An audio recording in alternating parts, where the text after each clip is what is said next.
Hello guys, வணக்கம் and welcome back to சிறப்பு media 2.0. இந்த வீடியோவில் நம்ம எதை பற்றி பார்க்க போகிறோம் அப்படின்னு பார்த்தீங்கன்னா, பிக் பாஸ் சீசன் 7ஓட 13வது வாரத்துக்குள்ளே நம்ம என்ட்ரு ஆயிருக்கோம். இந்த 13வது வாரத்தில் யாரெல்லாம் ஸ்மால் பாஸ் வீட்டுக்குள்ளே வந்து போகிறாங்க, அதே மாதிரி தினேஷ்க்கும் விசித்ரா அவர்களுக்கும் மிகப்பெரிய ஒரு சண்டையே வந்துச்சு.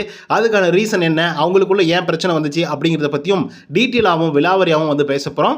ஸோ இந்த வீடியோக்கு போகிறதுக்கு முன்னாடி வழக்கம் போல் சப்ஸ்கிரைப் பண்ணாதவங்க சப்ஸ்கிரைப் பண்ணி வச்சுக்கோங்க. லைக்கை போட்டு வீடியோ பாருங்கள்.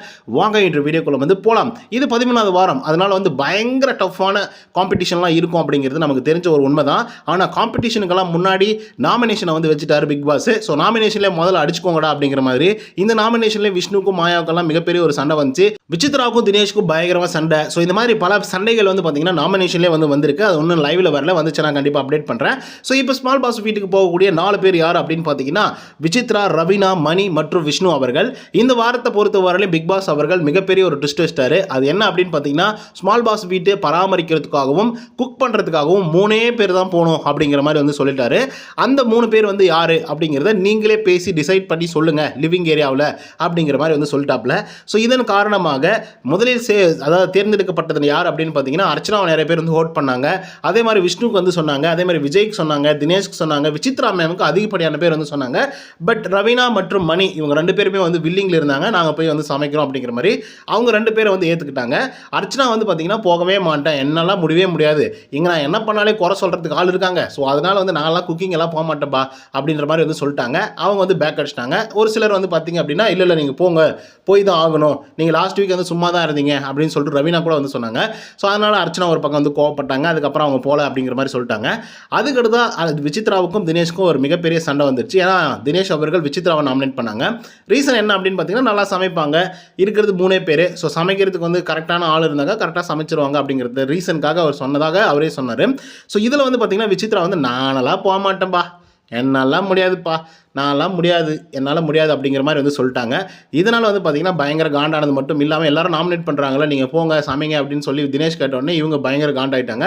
போயிட்டு நான் ஒரு கிளாரிஃபிகேஷன் கொடுக்குறேன் அப்படிங்கிற பேரில் இவங்களுக்கு ஒரு செகண்ட் வீக் தேர்ட் வீக் நடந்த பிரச்சனை, அந்த பிரச்சனையை வந்து வச்சுக்கிட்டு இப்போ 13வது வாரம் வரைக்கும் வந்து அதே வச்சு ஓட்டிகிட்டு இருக்காங்க, சும்மாவே சுற்றிட்டு இருக்காங்க விசித்ரா.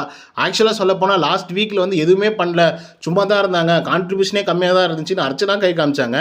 ஆக்சுவலாக சொல்ல போனால் விச்சு மேம் எதுவுமே பண்ணுறதில்ல. உண்மையாக சொல்ல போனால் மேக்கப் போடுறாங்க, ஏதாவது டாஸ்க்குனா ஆடுறாங்க, எல்லாம் அமைதியாக இருக்காங்க, அவ்வளோதான். ஸோ இந்த ஒரு ரீசனை வந்து பார்த்தீங்கன்னா எல்லாரும் சொல்கிறாங்க. அதுக்கு வந்து விசித்ரா போய் கிளாரிட்டி கொடுக்குறேன் அப்படிங்கிற பேரில், நான் கிச்சனுக்கு போனாவே எல்லாரும் பிரச்சனை பண்ணுறாங்க, இதை பண்ணாதீங்க அதை பண்ணாதீங்க, சஜஷன் சொல்லாதீங்க, இதை பண்ணாதீங்க அதை செய்யாதீங்க அப்படின்னு சொல்கிறாங்க அப்படின்னு சொன்னது எப்பயோ ஒரு காலத்துக்கு முன்னாடி. ஆனால் ரீசெண்டாக அந்த மாதிரி யாரும் சொல்ல.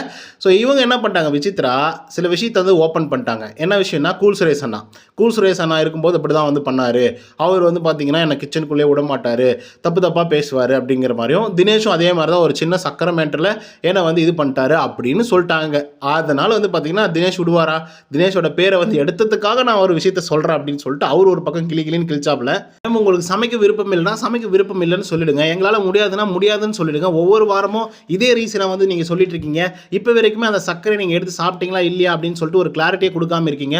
உங்களால் முடிஞ்சா கிளாரிட்டி கொடுங்க. எங்களை ஏங்க நீங்கள் வந்து ஸ்டாம்பிங் குத்துறீங்க, இவர் வந்து இப்படி தான் கோவப்படுவார், இவர் வந்து இதெல்லாம் கேட்பாரு, இவங்க வந்து மார்க்கிங் பண்ணுவார் அப்படின்னு சொல்லிட்டு நீங்கள் ஏன் வந்து எனக்கு டேக் குத்துறீங்க, இந்த மாதிரிலாம் பண்ணாதீங்க அப்படின்னு சொல்லிட்டு தினேஷ் ஒரு பக்கம் தன்னோட வாழ்த்தை முன்வைக்கும் போது, விசித்ரா மேம் வந்து பார்த்தீங்கன்னா, ஆமாம் நீங்கள் அப்படி தான் பண்ணுறீங்க, இப்படி தான் செய்கிறீங்க மேம், நீங்கள் இப்படிலாம் சொல்லாதீங்க, நீங்கள் வந்து எப்படி பண்ணுவீங்க அப்படின்னா, ஃபஸ்ட்டு அந்த 3 பேர் வந்து இருக்காங்களா, அங்கே ஏதாவது ஒரு பிரச்சனையை ஏற்படுத்திட்டு நீங்கள் போயிட்டு வந்து பெட்டில் படுத்துப்பீங்க, அதுக்கப்புறம் என்னால் சமைக்க முடியாது அப்படின்னு சொல்லிடுவீங்க ஒவ்வொரு வாரமும்.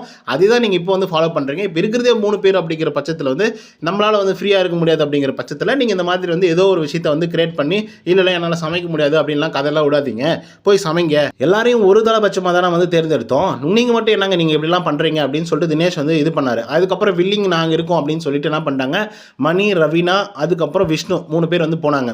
அப்படி போன உடனே எல்லாரும் ஓகே ஓகே ஓகே அப்படின்னு வந்து சொன்னாங்க. உடனே தினேஷ் வந்து பயங்கர காண்டாயிட்டார். அது எப்படிங்க நீங்கள் வந்து வில்லிங் அப்படின்னா நீங்களே போயிடுவீங்களா? அப்போது பிக் பாஸ் சொன்னதுக்கு அர்த்தம் என்ன, பிக் பாஸ் என்ன சொன்னார் உங்ககிட்ட, ஹவுஸ்மேட்ஸ் எல்லாம் சேர்ந்து கலந்துரையாடி முடிவு பண்ணி சொல்லுங்கள் அப்படின்னு தானே சொன்னார். நீங்களா ஒரு முடிவு பண்ணி இவங்க தான் போகணும் அப்படின்னு சொல்லிட்டு நீங்கள் ஏங்க டிசைட் பண்ணுறீங்க? ஓட்டிங் யாருக்கு அதிகமாக விழுந்துச்சு? நம்ம விஜய்க்கு வந்து 3 ஓட்டிங் விழுந்துச்சு, விஷ்ணுக்கு 2, அர்ச்சனாவுக்கு 2 தானே விழுந்துச்சு. அப்போ அது ட்ரா ஆகிடுச்சு. அப்போ மறுபடியும் வந்து ஓட்டு போடுங்க அப்படின்னு சொல்லிட்டு நிக்சன் சொன்னோடனே, தம்பி இனியா திரும்பியும் ஓட்டு போட சொல்கிற? அப்படிலாம் போட சொல்லக்கூடாது. அதிகபட்சமான ஓட்டுகள் யாருக்கு விழுந்துச்சு? விசித்ராவுக்கு விழுந்துச்சுல, அவங்க போய் சமைக்கணும்ல அப்படிங்கிற மாதிரி வந்து சொன்னாங்க.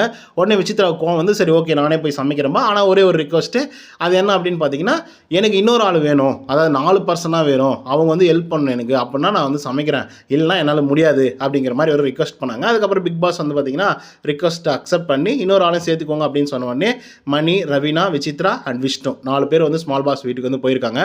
ஓகே கைஸ், இந்த வீடியோவில் யாரெல்லாம் வந்து ஸ்மால் பாஸ் வீட்டுக்கு இந்த வாரம் வந்து போயிருக்காங்க அப்படிங்கிறத டீட்டெயிலாக பார்த்துருப்பீங்க. அதே மாதிரி விசித்ரா மேமுக்கும் அது மட்டும் இல்லாமல் தினேஷுக்கும் நடந்த பிரச்சனை என்ன அப்படிங்கிறதும் டீட்டெயிலாக பார்த்துருப்பீங்கன்னு நினைக்கிறேன். இந்த வீடியோ உங்களுக்கு வந்து பிடிச்சிருந்தா இதே மாதிரி பிக் பாஸோட அப்டேட்ஸ்லாம் நீங்கள் தெரிஞ்சுக்கணும் அப்படின்னு நினச்சிங்கன்னா நம்மளோட சேனலுக்கு ஒரு சப்ஸ்கிரைபை போட மட்டும் மறந்துடாதீங்க, அண்ட் லைக் பண்ண மட்டும் மறந்துடாதீங்க. இன்னொரு தடவை சந்திக்கிறேன். Until then bye from Uday. நன்றி, வணக்கம்.